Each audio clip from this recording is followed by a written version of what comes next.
Good morning, everybody. Very happy to see you again in Zoom class. So we have been studying two books. One is the Entering the Middle Way by Chandrakirti.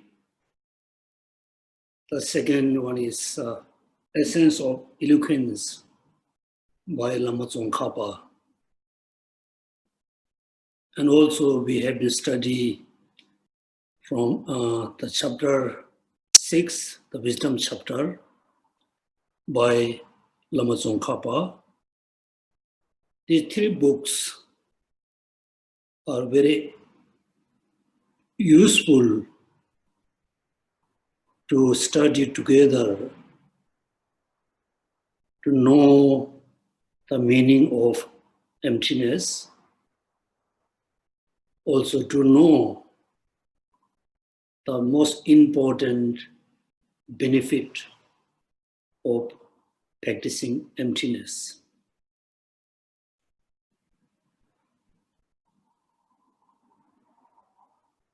So we have been studying Dharma for, I think, many years.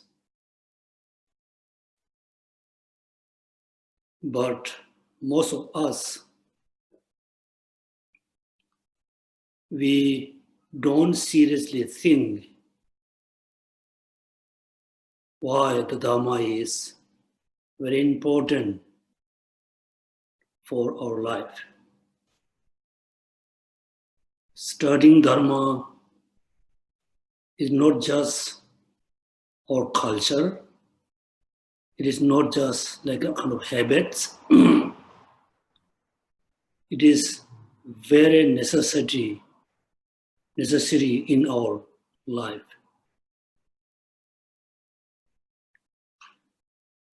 Because we all seeking happiness, try to control the sufferings.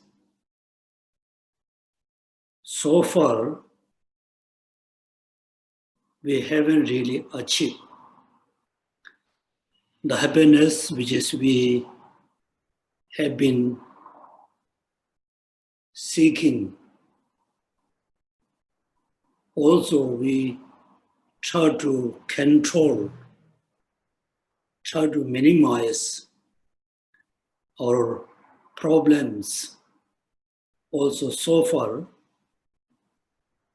we really cannot control the sufferings. We don't want sufferings. The sufferings are come naturally every day for 24 hours. We always wish to achieve happiness, always wish to be happy. So far, we haven't achieved the ultimate, the lasting happiness. Also, we cannot be happy all the time. Because this means there's something wrong with our studying Dharma. There's something wrong with our practicing Dharma. Because at the beginning, when we study Dharma, at the beginning when we started to practice Dharma, we never think what is the origin of sufferings. What is the origin of happiness? We thought all the happiness which is we wish to achieve we have been seeking the happiness, all the happiness we thought, we believed everything will give by Buddha. Everything come from Buddhas and Bodhisattvas. Also reducing sufferings, controlling problems. Also we believe is depend on Buddhas and Bodhisattvas. Therefore, we have been emphasized very much about recitation, chanting, making offering, prostrations, visiting all the Dharma holy sites. But we failed to achieve happiness. We failed to control our suffering because we spend a lot of time with the surface level of Dharma. Now, so we are very, very fortunate to receive teaching from His Holiness Dalai Lama and other qualified gurus and teachers. Now we must focus more about studying, realizing the truth, and do more meditation. Every moment, everybody include our belongings. Everything is moving towards the ending. Particularly our life is moving so fast towards ending the point. So we don't really have a lot of time to study, practice. Therefore, we really need to focus. First, study to have a clear, unmistaking, profound understanding of Dharma. When we have a very clear understanding of Dharma, then for us, very easy to practice. Also, we should not wait. Oh, I will practice the Dharma when I fully understood the Dharma. So we have to do both, which is studying, practice together. Morning, 10 minutes, you study the Dharma. Then 10 minutes, you must practice the Dharma, which is you studied. Half hour, you practice, then study. And study, practice. So we should not wait. Oh, I will practice Dharma. I will do meditation after I fully understand the Dharma. We should not wait. Because in Lamrims, all the Buddha teachings always taught us impermanence. Nothing can be lost forever. Particularly, the life is very uncertain. And this day is very much uncertainty about our life. The food which we have been eating, the drink which we have been drinking, those are very unhealthy. Therefore, our life becomes very uncertain.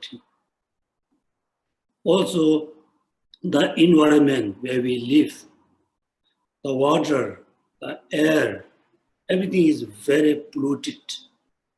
It's become very unhealthy. Therefore, our life also, become very unhealthy. Therefore, life is very uncertain.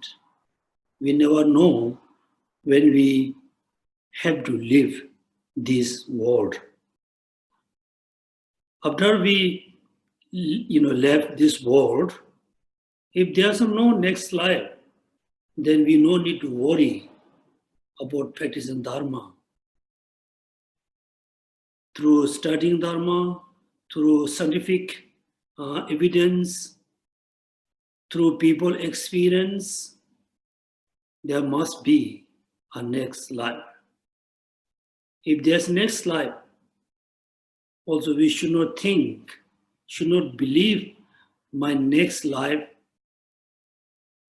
will be depend on Buddha, depend on Bodhisattva, depend on Amida Buddha.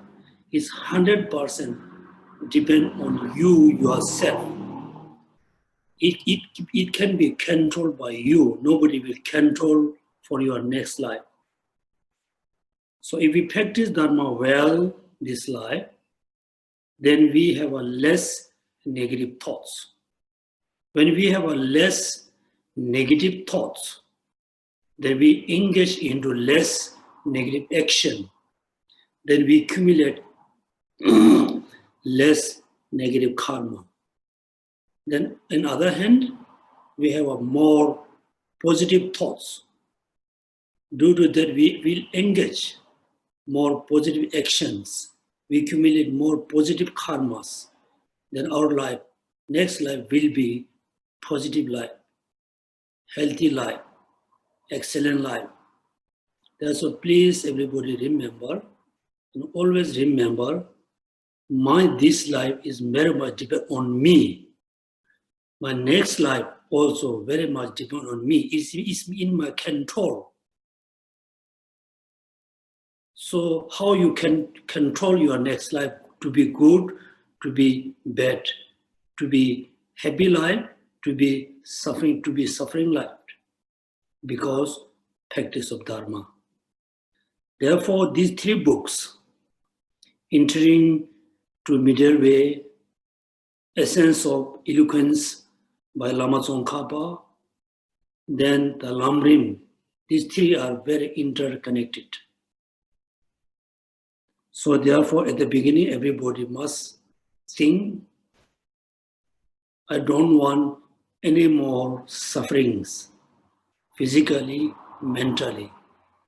I always want happiness, physically, mentally. Therefore, I need to eliminate the ignorance. Therefore, I will study Dharma, particularly the entering into the middle way. So please be together, chant the chapter 6, the ground, Bhumi.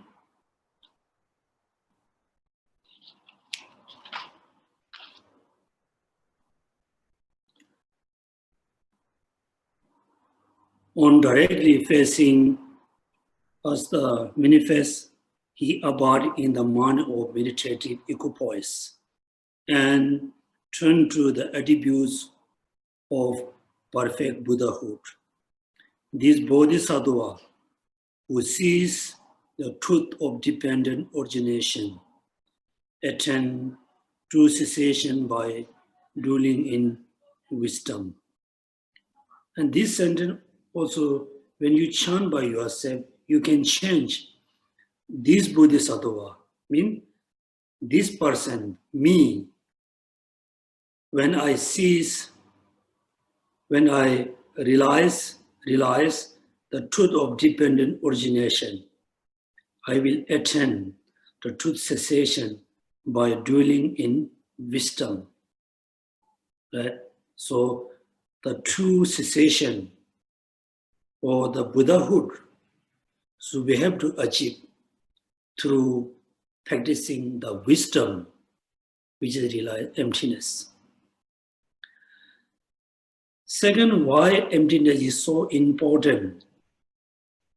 Just as a single man with eyes can easily lead a group of blind men to their desired destination, here too, intelligence lead the subtlest virtues and guide them to the conquered states. Right now, everybody, we are blind. We cannot see the dependent origination. We cannot see emptiness. But we are very lucky to have a qualified guru who can teach, who can introduce us emptiness. When we think we are blind, just you can imagine when the blind people walking in the street, on the roadside, how they walk, how many dangers around him or her. So since we were born, I'm talking about only this lifetime, only this life. Since we were born, so we were walking in the dangerous place. Everywhere, a lot of dangers.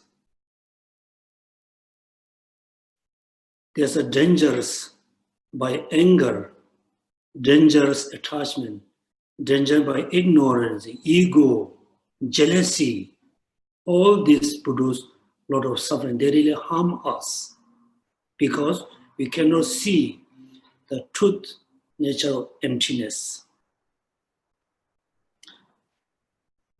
Third paragraph, one who has realized the truly profound truth through scripture and through reasoning as well was noble Nagarjuna. So I will expound here his tradition as it appeared in his treatise. This sentence also you can change when you chant by yourself. One I realize the truly profound truth. I must realize the truly profound truth through scriptures, through reasoning as well. That's me telling us, these books telling us, you need to realize emptiness. How? Through scripture, like this textbook, teaching by Buddha through texts, scriptures, then reasoning. First we read the sentences for a few times, then think about the meaning, think all the reasonings. Then we will know the emptiness. The second line is, I told last time, scriptures, reasoning. So Nagarjuna established particularly the Pasangika school, the Pasangika point of view about emptiness based on scriptures, the 10 Bhumi scriptures, and lot of reasonings. Right? Therefore, Nagarjuna said, I will expound, I will explain the Nagarjuna thoughts according to his treatise. There are 5 treatises, or sometimes you can see 6. When we say 5 treatises, then the precious garland not include in this treatise. When we say 6, that the precious garland must include. Because precious garland is a both.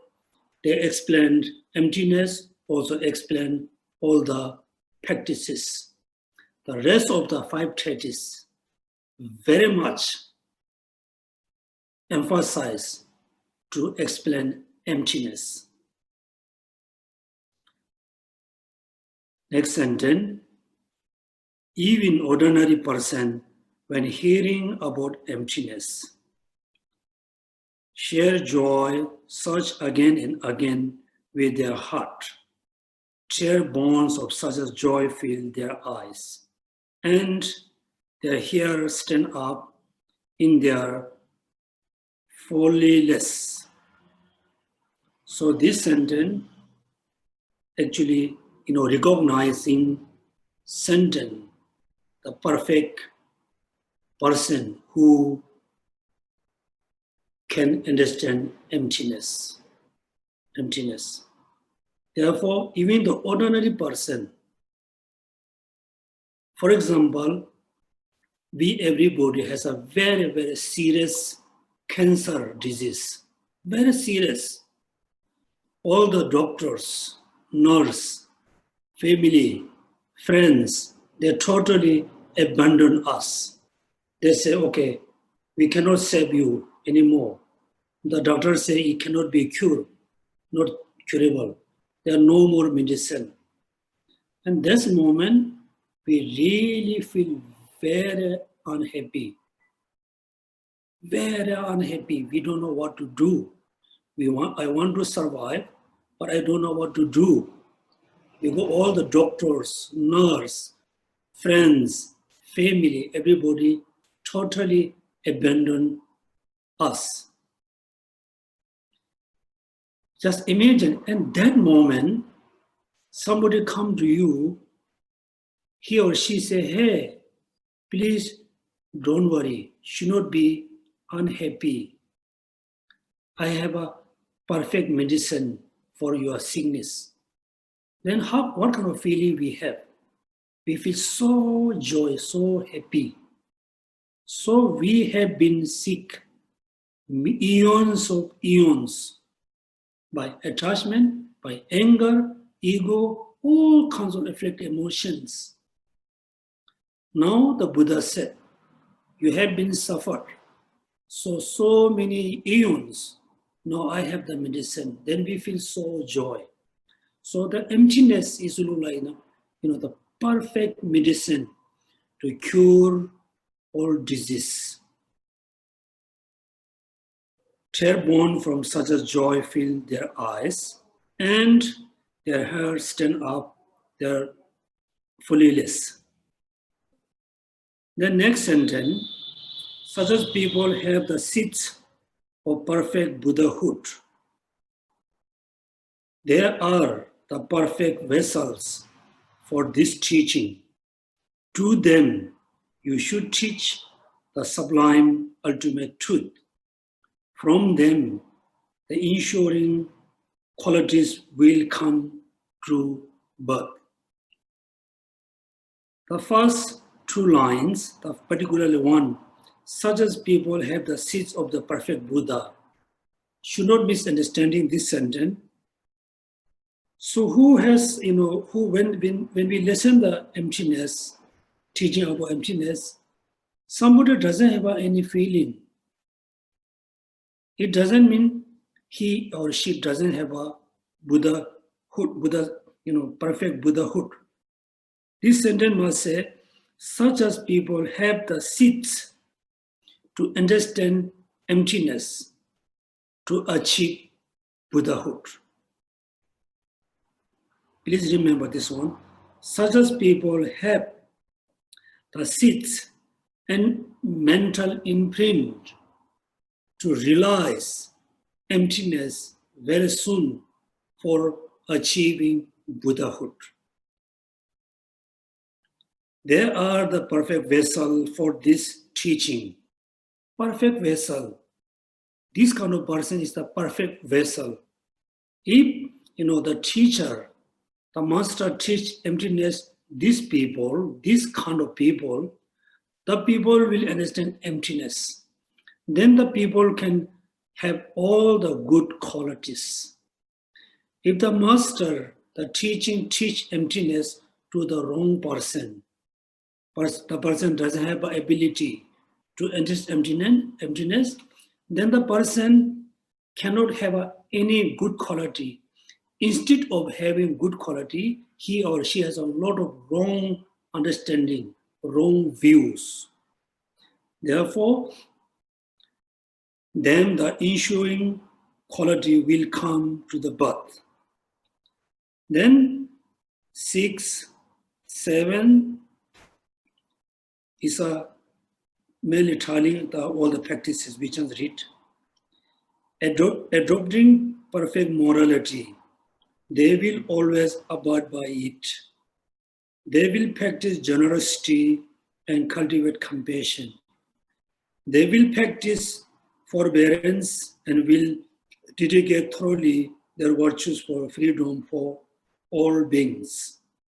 The first line is a very important advice for us.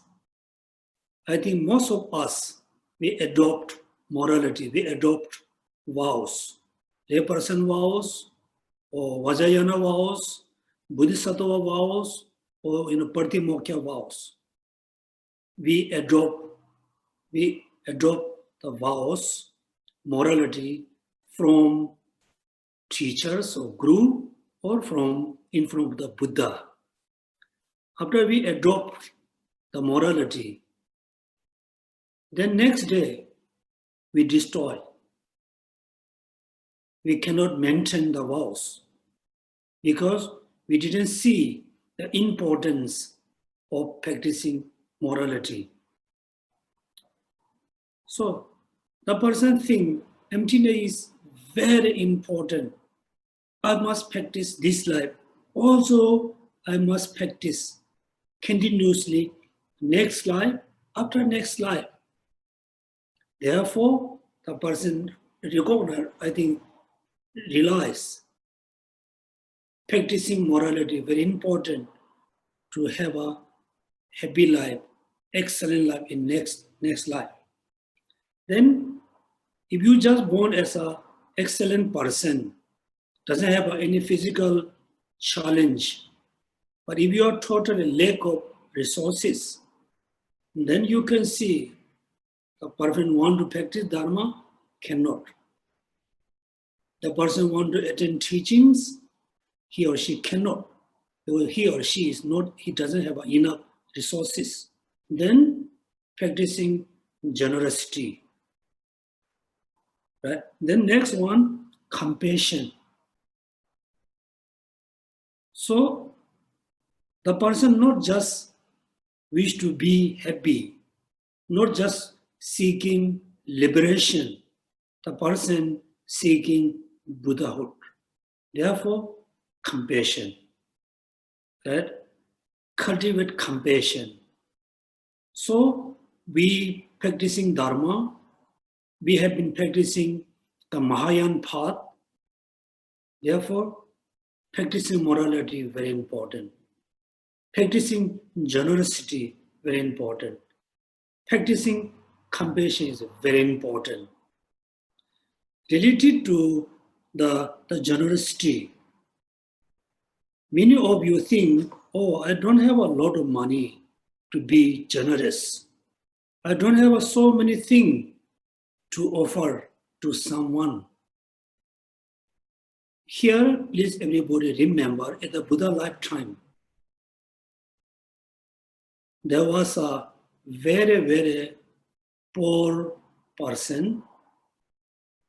He has a lot of difficulties. Then he attended Buddha teaching.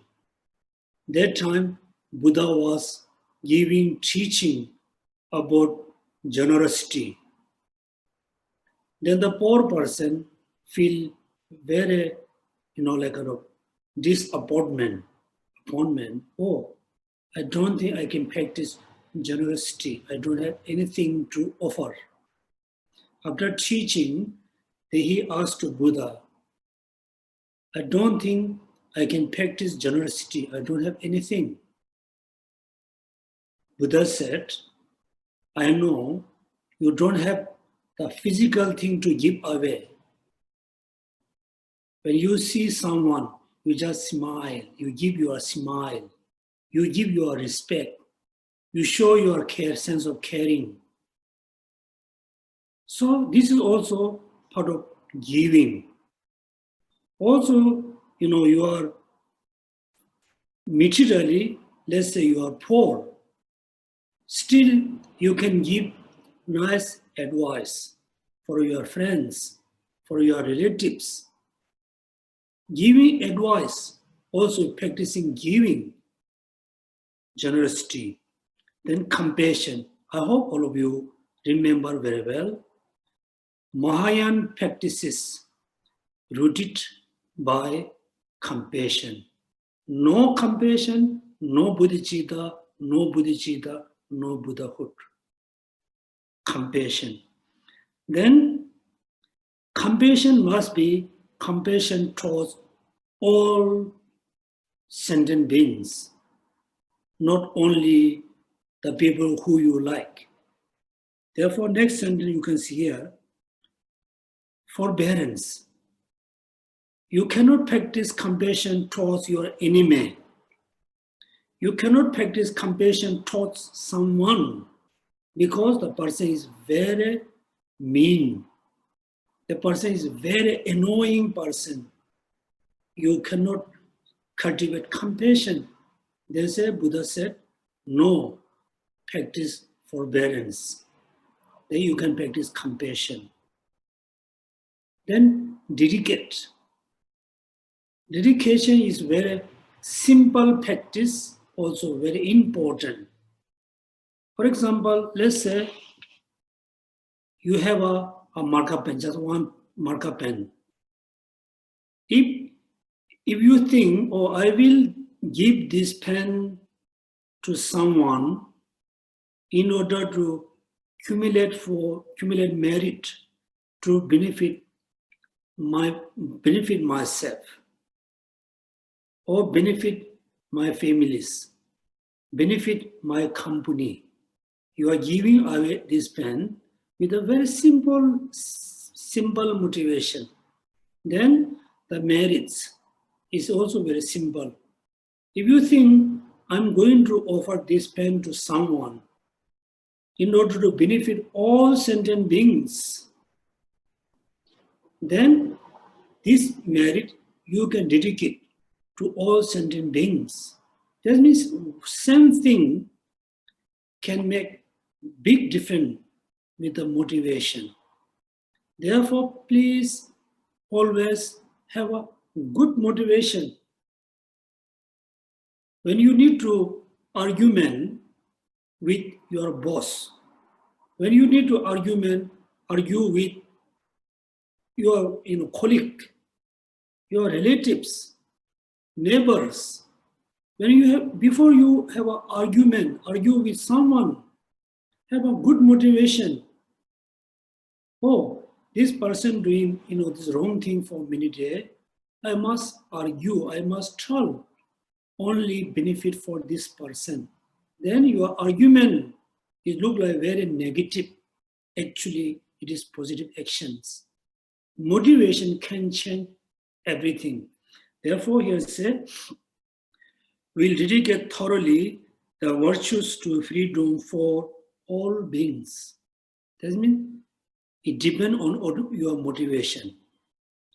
The next one, they will reverse those who appear to perfect awakening, gaining master of way, performed and was. Such a person will gradually attain ground for perfect joy. So all those who thus appear pay listen to this path.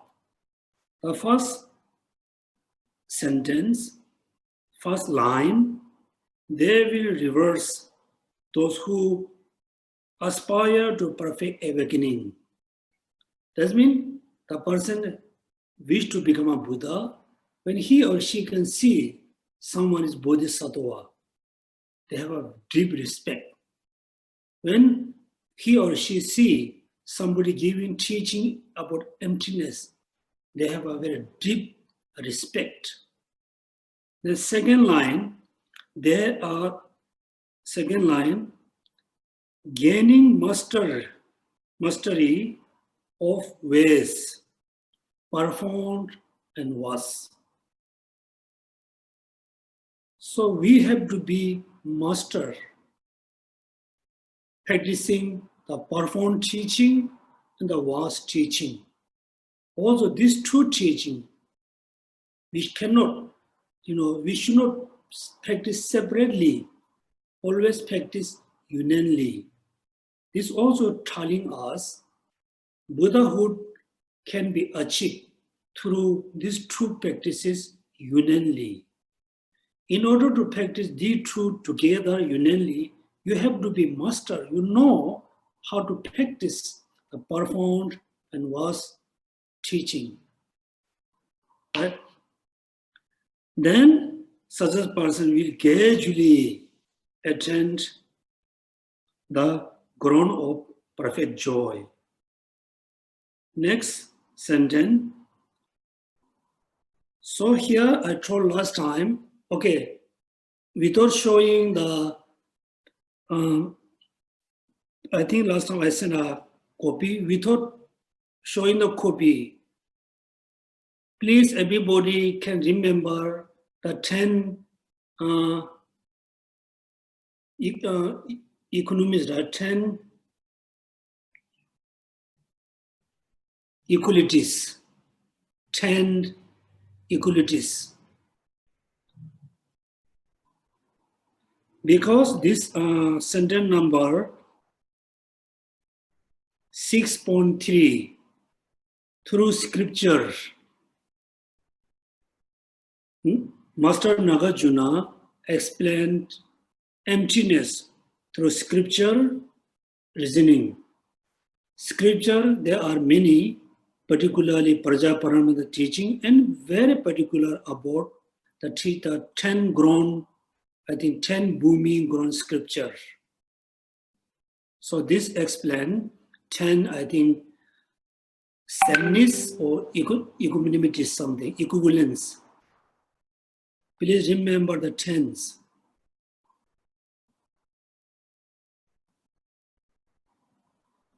Okay, cannot remember?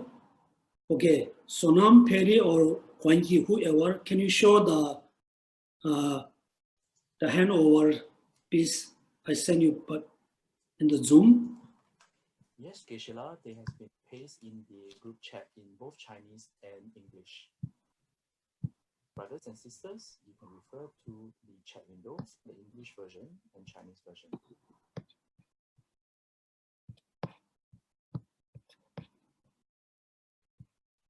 How come it look busy?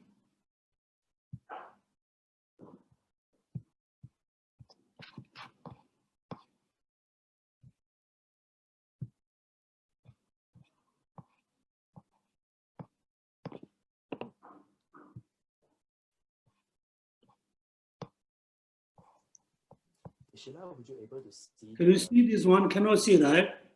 In the chat window, Geshe-la. Chat. Actually, in the group. Yes. How reality taught in the scripture. Geshe-la, the text I have typed it out and put into the chat window. It's not in WhatsApp, it's in Zoom. Okay, can you put the Zoom? Yes. Zoom, please.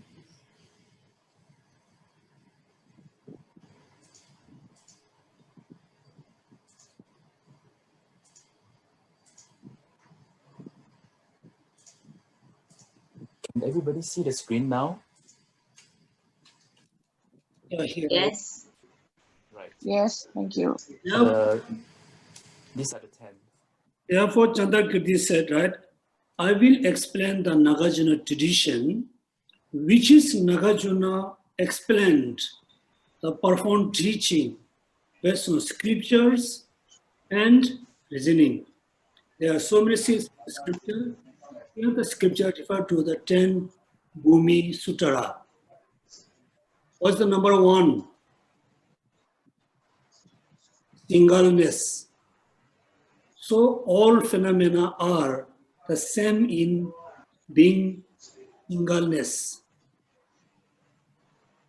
Number 2,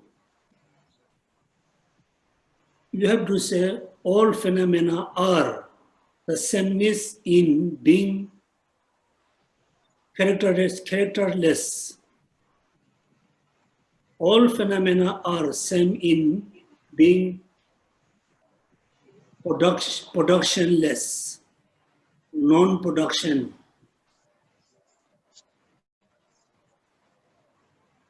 A word of inherence, very beginning. So these are the, until here 7, look at inherent as 7, then rest of is example of emptiness. The last is just 9 and 10. So this 10, please everybody remember. 10. So this scripture we call 10 Bhumi scripture, Dodesa Jukpa. Then in the Madhyamikavatara, they say no ceasing, no arising. Also there's totally 10, right? Sorry, 8. Yeah. After he said there's no ceasing, no arising, no annihilation, no permanence, so and so. Then right after, do you remember? So right after the salutation to Buddha, then there's a, I think, chapter 1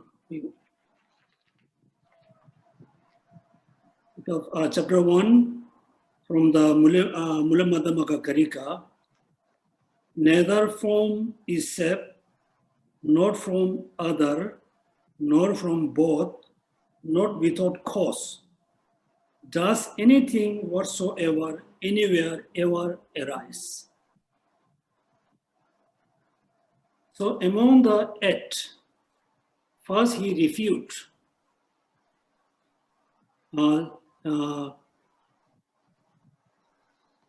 cessation, right? No cessation, no arising. Cessation.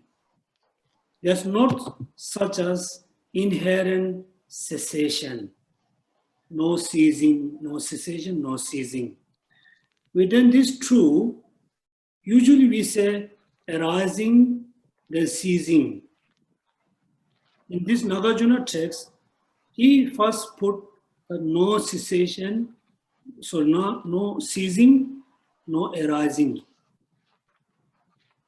Then there's a question, somebody ask question, why you say first no ceasing? You must say first no arising, then no ceasing. Then answer by Buddha Palita, in order to arise, something must cease. Without ceasing something, something cannot be arise. Also, there's no certain order which one comes first, arising or ceasing. So first he refutes inherently ceasing, ultimately ceasing. Then if something arises inherently, ultimately, then there will be only 4 possibilities. Let's say, below the Pasangika, rest of the proponents, they said everything arises kind of inherently. According to Pasangika, something arises inherently, then there are only 4 possibilities. What are the four possibilities? Arise from self, arise from other, both, arise from both, arise from causeless. So this is very important. Okay, the first, no ceasing, no arising. This sentence is the kind of the man's point. The rest of the chapters, rest of the treatise only explain these 8 points. 8 points. Therefore, enter into middle way until the sixth grown, mainly first 5 chapter, just simply explained the 5 perfections, not much about emptiness, selflessness. Since 6th chapter, all the way to the end, very much explain emptiness. That means enter into middle way, actually, link with the Madhyamikavatara, particularly from the 2nd paragraph. Right? Now everybody think yourself. When you think about, anything like a house, car, tree, fruits, things are there. Things are there. Things are arise, come into being, come into exist. We have to omit, we have to accept. How things arise? Is arise itself? You think yourself. Yes, you think, yes, thing arise itself. Then it is contradict, depend on other. For example, you say, I can get up myself. Still you rely on walking stick. It's contradiction. Well, this means things, if something arises itself, then it's contradict with depending on other. Second most important logics. When say the sprout, particular, the rice sprout, arise from rice sprout. That means before the rice sprout, there must be another rice sprout. Otherwise, we cannot say the rice sprout, sprout arises from rice sprout. Then it's going to go unlimited. Then finally, you cannot find actually when the rice sprout arises. Right? Second, things arise from other.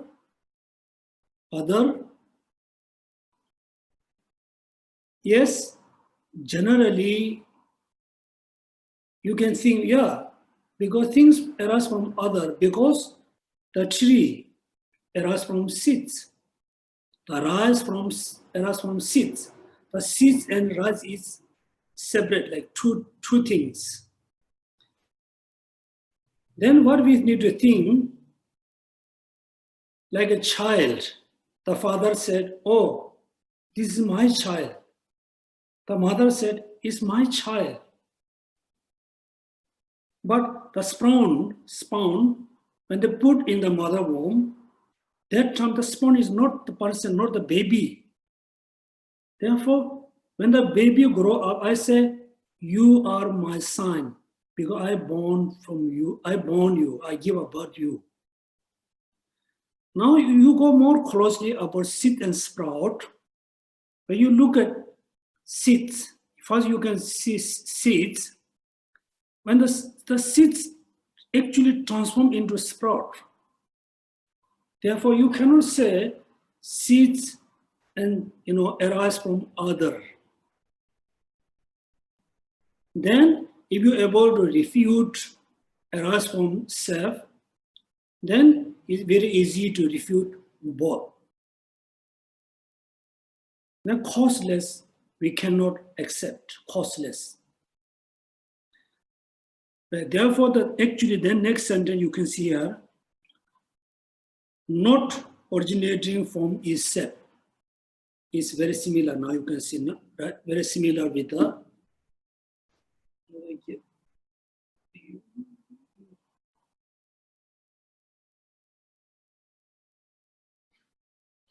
from the Madhyamikavatara, the first line, neither from self. Then Chandrakirti said, not originating from self. Mula Madhyamikavatara, nor from other. In this text said, how from something other? Not from both, not from both same. The next one, not nor without cause. Here, how from not cause? Now you can see it's a very same. If something arises from self, then what happened? That the third line, if things originated from themselves, nothing is gain. Mean, it's arising from itself, then we cannot say something is generating, something is developing. If something arises from themselves, then nothing can gain. The fourth line, for more, something already born cannot repeat its birth. Something already born, first moment born, second moment, the thing which is born first moment have to be cease. It cannot born repeatedly. If first moment born, the first moment of the thing still exists second moment, then the first moment thing become permanent. Right? Therefore, furthermore, something already born cannot repeat its birth. If you conceive that what is one arise can arise again, the growth of the sprout and so on will never happen in this world, and seeds will reproduce themselves until the end of the time. For how can the sprout ever bring about the seeds cessation?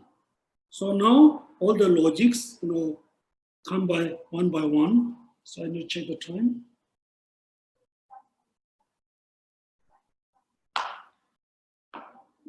So please remember the first, the 10 sameness. Then here, through scripture, through reasoning, scripture referred to the 10 Bhumi Sutra, is explained 10 sameness. Among the 10s, first, is sunless, right? First is sunless, is it? Yeah. Then this meaning, all the scripture meaning of the from Prajaparamita teaching, Nagarjuna put into 8, like a point. No ceasing, no arising, no sameness, no permanence, put it together. Then rest of the chapters explained only these 8 meanings. And also all the Nagarjuna texts, the root text, those 2 commentary also explained this 8 point. Particularly, nothing arises from self, other so and so the 4. Next, 6.19.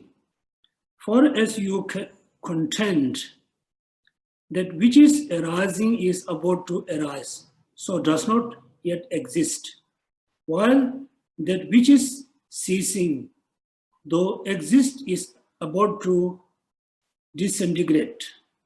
If this is so, how can such a case be like to scale? It makes no sense to speak of unarising when there's no producer.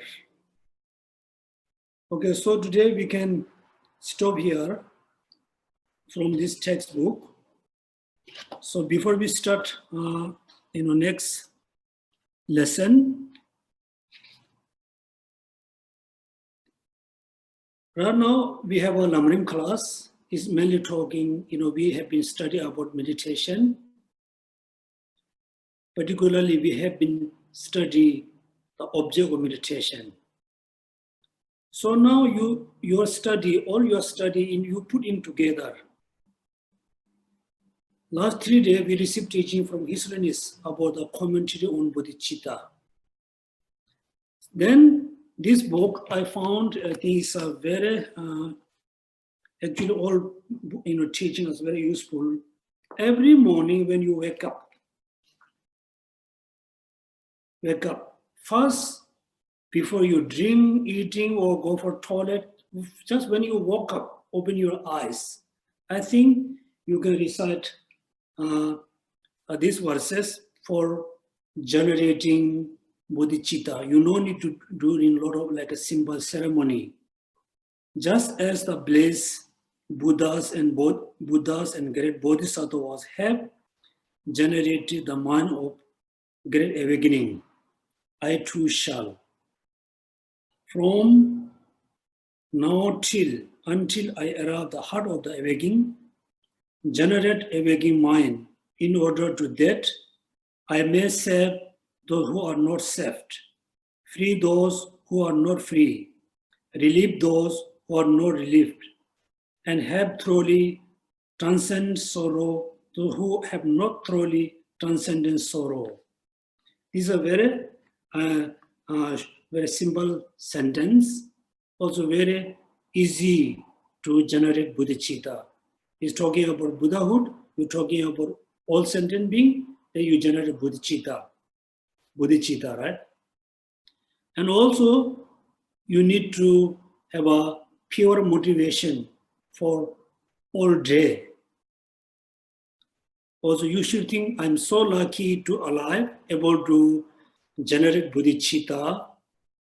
Since now, you don't need to think until I'm, died. Since this morning till this evening, just for maybe like 15 hours, since this morning till evening, I do only positive things, not any negative things. I let it arise my positive thoughts, not the negative thoughts. So you must have a kind of simple commitments. Then after you go for your, when you go for your walk, when you some due to certain reason you get angry, you must remember, not let it arise, reduce. Due to some reason you cultivate compassion, arouse compassion, generate more strongly, more longer. Then whatever perceived to you, whatever things around you, you always think at the beginning, or you can say openly, everything is exist merely dependently. Nothing exists inherently. When you are alone, you say like that. When you are with someone, you just think, whatever things appear to me, things exist merely independently. Everything merely designation. Nothing exists inherently. Then the nice thing appear to you, then of course you can have a little attachment and desire, but the attachment desire can be last very short. It's very weak. Or sometimes bad thing appear to you, also you must remember the bad things which appear to me is merely designation. It doesn't mean the ugly, the beauty, the ugliness, the beautiful are not there. Everything is there, but it's mainly your designation, mainly your own establishment. Therefore, what Buddha said in one of the sutra, actually you are the person who make you suffer. So when we have a physical sufferings, we are able to manage. be able to control, be able to accept the physical suffering. For example, morning you have a very strong headache. I don't think anybody very serious about the headache. You drink, just water, take simple medicine, do some exercise, your headache has gone. The physical problem, very easy to change, easy to control.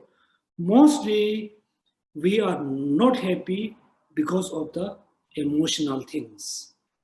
Therefore, all the emotional we have, the negative emotion or positive. The negative emotion which is really makes us very unhappy is actually definitely is our own creation. For example, you met a person, the person is just a simple person, you don't have an attachment. Then slowly you generate, the attachment or desire, liking things. Then it becomes so strong. When the person never come to you, then you become very unhappy. The unhappiness feeling actually is come from you. You create the condition. Then Buddha gave the example, you met a very powerful weapon. You met the weapon. Due to your careless, somebody stole the weapon. Now the weapon which you met is killing you. So all the emotional problem we have, emotional problem, mental problem we have, actually is a long time accumulation. We accumulate ourselves, we cultivate ourselves, now is torturing ourselves. Torturing. Therefore, whatever appears to you, you just think nothing exists inherently, independently. It looks so beautiful, it doesn't mean actually the thing is beautiful. It is just my perception. I've input the extra quality. Something appears to you very ugliness. It doesn't mean the thing is actually ugly. The ugliness which appears to you is your imputation. So reflect on emptiness. Morning you generate bodhicitta, have a pure motivation, commitment. Then whatever appears to you, remember emptiness. Then every moment you must remember, I have one big enemy, very enemy for many eons, which is ignorance. Attachment, anger, ego, jealous, pride, all the negative thoughts is come from ignorance. So ignorance is my enemy. So I need to destroy, I need to eliminate through practicing emptiness. Then you can read, all the teaching, all the books about emptiness. Have to go practical level, not just listen, not just study and fill your brain with the dharma knowledge. You must practice. Okay, this I want to say today. So practicing generating bodhicitta, cultivate pure motivation, reflect on emptiness, recognize ignorance is your enemy. All the mental or emotional problems is created by yourself. Therefore, something looks nice. We should not be serious about the nice thing. Something look ugly. We should not be serious about. For example, this morning, I'm telling you, I'm so sorry, Perry and Sonam. Or Sonam was saying, there's a lighting on Geshe head. Perry said, no, I cannot do anything, it's not me. And Sonam saying, this. Okay, therefore, it's a very simple thing. Just be patient, be relaxed. Should not be serious. Also, we must learn big things. We must look is medium. Medium thing we must look is so simple. Simple matter we must think is nothingness. Nothing. But we are opposite. Very simple thing. We think is very serious. Very serious thing we think is a very big problem. The big problem we thought we cannot manage. We should not be like that. Okay, so this I want to say before we open the next class. Okay, next about the Cheetah Mantra. Hello. Yes, There's a question from Mui Pang. please.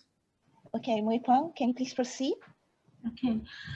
Geshe Lobsang, of the 10 point that you said just now, the first one is called signless, S-I-G-N-L-E-S-S. Yeah, signless. Yeah. Because if you study logic, right, for the mental factor of discrimination, if it says that the mental factor of discrimination will help the main mind to realize an object through the uncommon sign of the object.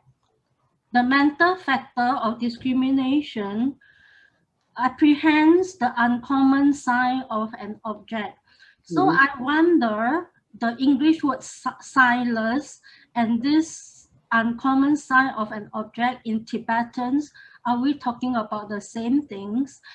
This is question 1. Question 2, in order to really understand the depth and the meaning of signless, do we need to understand, if it's the same word, does it mean that in order to understand signless, we have to understand how mental factor of discrimination works?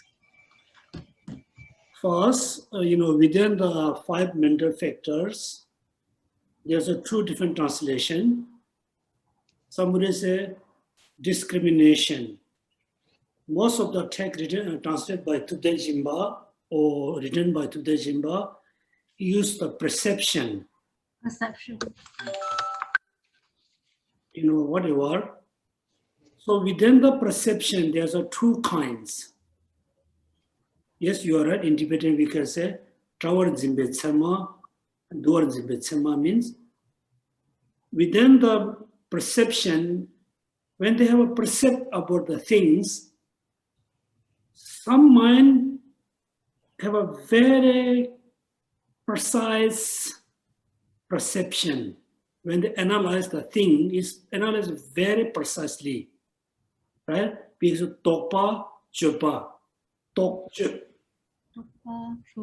Yeah, Tokpa have a gross perception about the phenomena, gross perception about the sign. Sign means the nature.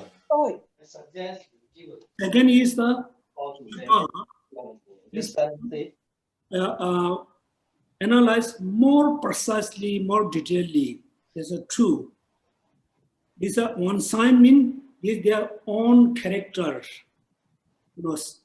Analyze their character more precisely, analyze the character more grossly. There's a sign mean character. Therefore, all phenomena has a character, nature. So among the 10, I think last time also asked question, what does mean signless? Signless. So when you study about emptiness, less emptiness of the book, emptiness of the pen. In the conventional wise, you can see the book and the pen is big different. The shape wise, color wise, everything is different, right? In the conventional entity. When you study emptiness of the pen, emptiness of the book, you cannot see the nature, the reality of emptiness of the book, the reality of the pen. You cannot see different. For example, male and female. We can say, oh, this is female, this is male. Outlook is different. If you both put as a human, you cannot see, oh, in the human, from the human aspect, man and female, you cannot see any different. Particularly when you meditate on emptiness, as a beginner, when you meditate on emptiness, yes, most time you can perceive the basis. When you meditate on emptiness of the book, yeah, you mix up the book and emptiness of the book as a beginner. Slowly, when your meditation become more profound, then for you can perceive only emptiness of the book, not book at all. So when you meditate on 10 emptiness, different from the 10 bases. The 10 bases are different. When you meditate on emptiness of the 10 different bases emptiness, you can perceive just sameness, emptiness of the book, emptiness of the pen. It doesn't have a different sign. Oh, this is emptiness of the pen because it has a different shape, different color. Or this is the emptiness of the book. It has a different sign. That means signless. When you meditate on emptiness, there's not such a different sign. Next question, please. I'm sorry, Geshe, can I ask one more question? Yes, please. So when a mind directly seeing emptiness, for a mind directly seeing emptiness, then what is the function of the factor of discrimination of that mind? When the mind perceives emptiness directly, Yes. that time, the second one, the precisely discriminating the perception must be there. They also perceive emptiness. Do you remember there's a 5 omniscient mental factors? Also the 5 omniscient mental factors also perceive emptiness. Okay. That moment. Okay. Thank you, Geshe. Okay, any question? Geshe, at this point in time, there's no other questions. Okay, then we... Geshe, yes, Sunam. From Chinese side, there's one question. Yes, please. Can you please elaborate what does it mean by arising by itself? Can you please explain that again? Thank you, Geshe. In the worldly, based on the worldly perception, we have a concept. Based on the worldly conception, we have a concept. This is done by myself. This is done by myself.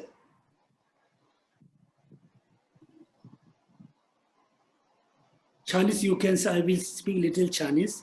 Tishi so oda. Right? That means I've done this one. Maybe you say, I've done myself. Just you talk only one, done by one. Worldly, yes, we can say, actually, there's not such a thing can done by one single thing. Never ever happened this thing. Done by one single thing. Just done by one. Sprout arise. So many things there. When you move, your motivation is there. The eyes can see the path. Your feet is moving. Your blood, heart, lungs, everything is function with you. So when you do, when you have done something, we say it's done by me alone. Is wrong. Nothing can be done by alone. When we done something, it's done by so many come together, it can be done. Therefore, I told you, we read the books, also we must think. Think arise. Arise by itself is arising, is caused by itself, is caused by other. is caused by itself, then say arising by itself. Then when we say it is caused by itself, that means it arises before, the thing must be before there, otherwise how they can be caused. Right? And also in the worldly perception, based on worldly perception, when we visit, holy place, particularly I think Nepal, Bhutan, or maybe in Tibet, there are so many, they can show you a rock. Oh, there's a natural appear Thara. Naturally appearing Thara means this look like Thara image. It's not done by human, but nothing really, arises naturally. There must be a lot of cause and condition. Therefore, in the Buddhist tradition, we don't accept thing arise by itself.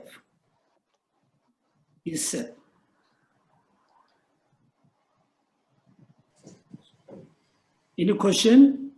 Yes, thank you, Geshe. The further question is, based on that, can you explain what does it mean by arise by others? Okay, then we just go, I think, question answer. Now we need to think all schools. Arising from itself, arising from same entity, this concept come from Sankhya tradition. Changjemba, Sankhya. Sankhya was one of the, I think, very ancient Hindu religion, Sankhya. According to Sankhya tradition, they have a 25, I think, phenomena. Everything they could put into 25 phenomena. 25. Among the 25, there's a principal, I think, general, principal kind of aspect. For them, when we say, thing arise, they say it's actually not things arise from other, it's arise by their own entity. Second, arise from other. Arise from other is mainly from Cheetah Mantra. Cheetah Mantra. Also, you can count the Vipassana, Swatantika. Other. Arise from other, it doesn't mean the effect, the cause is different, is other. Cause is other than the effect. The effect is other than the cause. Yes, we say, yes, the cause, okay? Please remember the. Generally, cause, effect, impermanence, condition phenomena are synonymous. That means the book is cause, the book is effect, the book is condition, the book is impermanent. But the cause of the book, the effect of the book is different.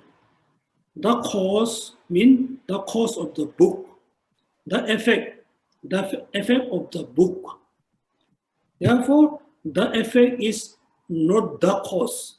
The cause is not the effect. The cause, the effect are different. It is not the meaning arising from other, because we were born from our mother. Our mother, you and your mother is separate. This is not the meaning of definition of arise from other. Arise from other means something arised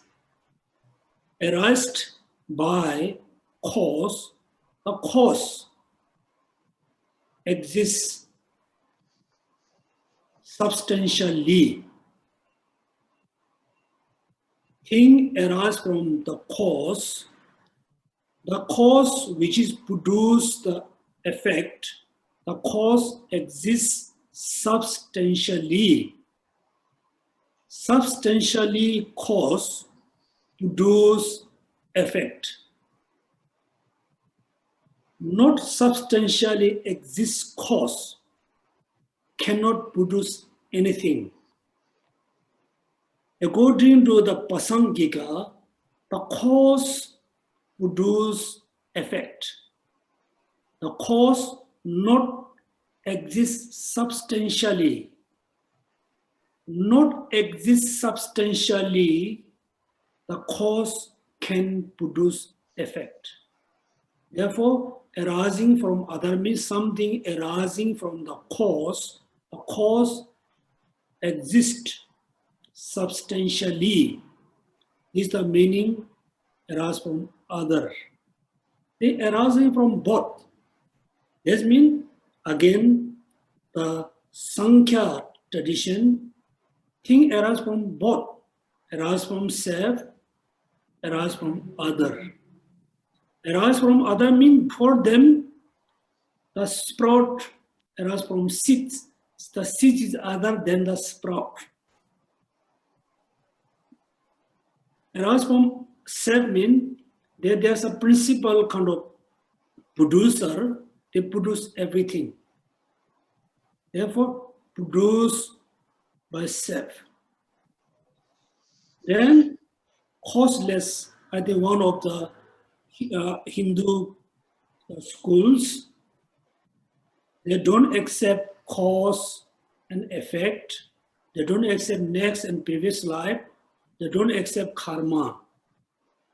The body and the minds it look like wall and the painting on the wall. When the wall there, the painting must be there. When the wall, no more there, destroyed by someone, something, then the painting has gone. When we die, our body cannot more function. The consciousness no more there. No next life, no previous life, no karma. There's a very funny story according to their culture. The school, who established the school, the person has a very, very strong attachment towards her own mother.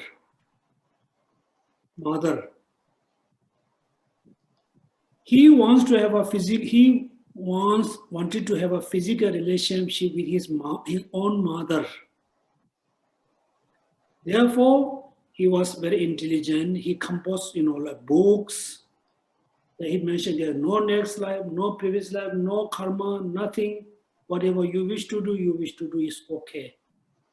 Therefore, he also mentioned it's okay. You can marry with your mother. A mother can marry your own son. So this is one of the, Hindu school. From them, they didn't accept cause and effect. Cause, everything arises from causeless. Also, you need to know the four schools.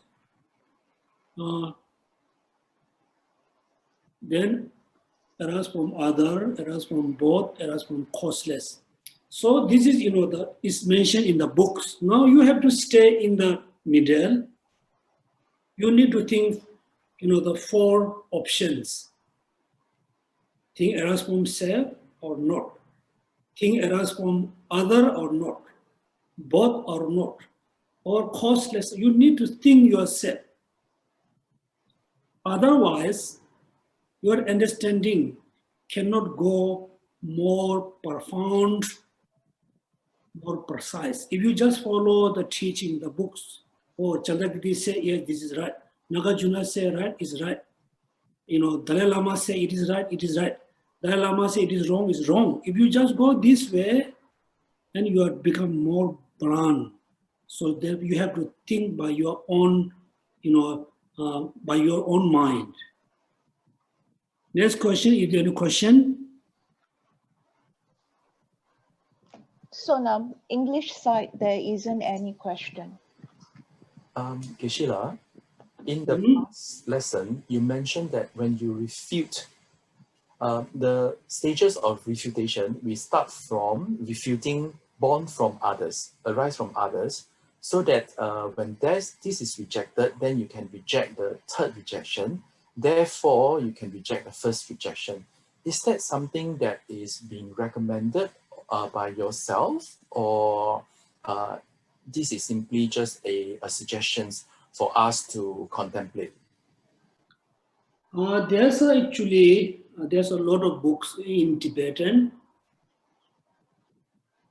and also written by one of the Tibetan Lama, Kundang Rinpoche. So he explained more precisely the meaning, arising from other.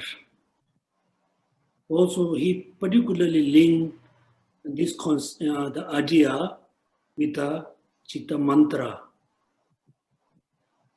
Yeah. So first, if you are able to refute arise from self,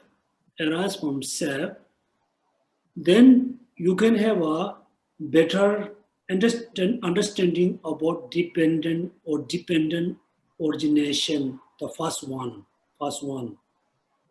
Second, if you have a better understanding dependent on paths, dependent on many factors, then you can reject arising from other.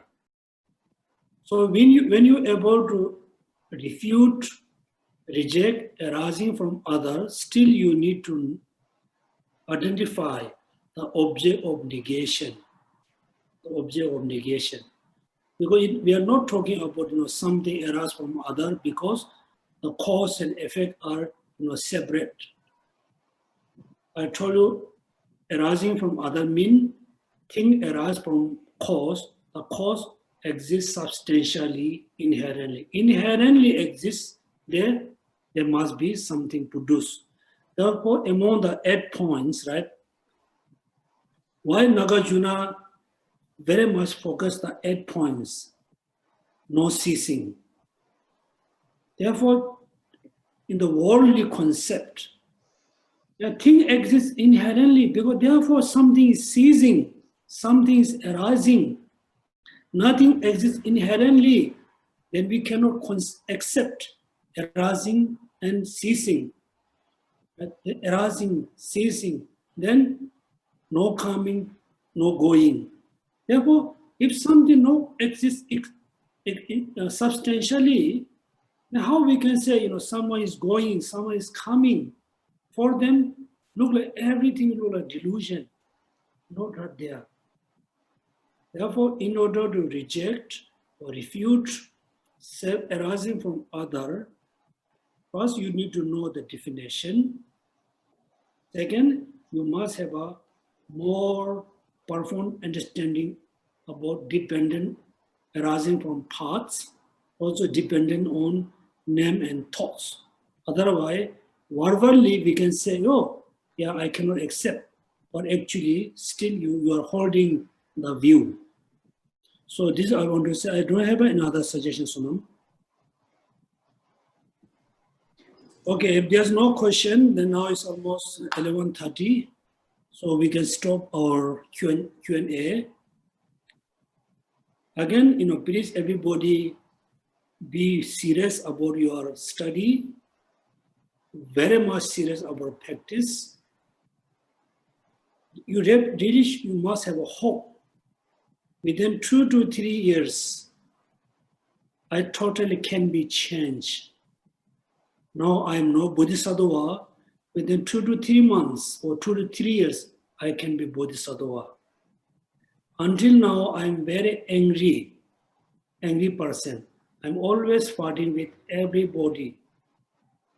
I will be changed as a compassionate person within 2 to 3 months, 2 to 3 years. Or until now, I didn't think I can be Buddha. I just follow the teaching. But you should think I can be Buddha, knowing the root of the samsara, knowing emptiness is the the most important practice to cut the root. Then you will feel, I can be Buddha. Then I said this morning, all the emotional problems. Because most difficulty we have, the emotional problem, not much physical problem. If you have a serious, like a injured with one of your hand, you're okay to, cut your hand. The emotional problems, because I have been meeting many people in Singapore. When I talk to the people who has an emotional problem, it's a very, very, very deep. It's become very deep, not just for a few days. It becomes very deep, very heavy for long time accumulations. Therefore, we should not accumulate all the emotional things. It's not like, something happened, you need to forget. Something happened, you need to let it go. Should not, accumulate for many months, many years. Then you can have anything, depression, anxiety, everything. Actually, all the depression, anxiety is created by you. So therefore, use the Dharma, always free from all the negative thoughts, all the emotional problems.